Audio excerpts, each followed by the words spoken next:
النهاردة جايبالكم أحلى وألذ وأخف وصفة للبطاطس هتاكلوها في حياتكم. دايبة، شايفين البطاطس دايبة ازاي ومستوية حلوة قوي، وفي نفس الوقت طعمها لذيذ ومليانة فوايد وحاجة كده تجنن.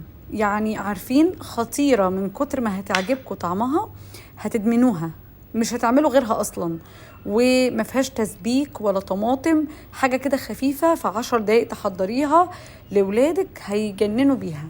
أول حاجة هنا أنا عندي حوالي 5 بطاطسات مقشراهم وغسلاهم كويس جدا، وطبعا تتأكدي ان هي تكون البطاطس اللي ما فيهاش النقطة الحمراء دي، عشان بيقولوا ان هي نوعها مش كويس.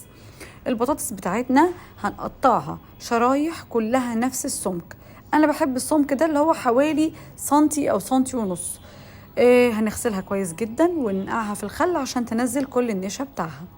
وبعد كده هجيب صينية عندي، انا بستخدم الصينية دي بتشيل حوالي كيلو من البطاطس، وهقطع فلفل، قطعيه جوليان او قطعيه قطع صغيرة براحتك، وهنحط رشة زيت وشوية التوابل بتاعتنا بقى اللي تدلع أكلتنا.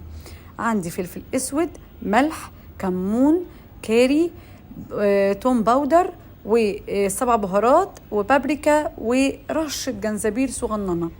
هنحط بقى كل التوابل بتاعتنا الحلوة دي مع الأكلة بتاعتنا ومع الفلفل الألوان، أنا كمان مقطعة هنا فلفل ألوان.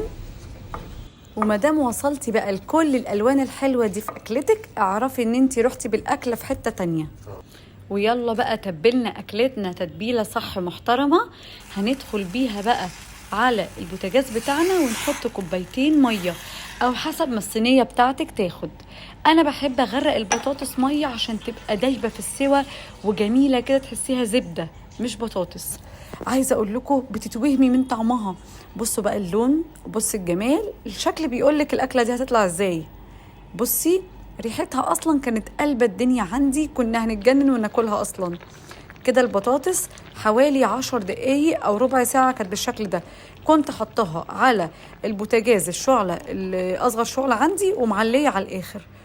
وتفرجوا وقولولي بقى جمال الأكلة بعد ما حطيتها.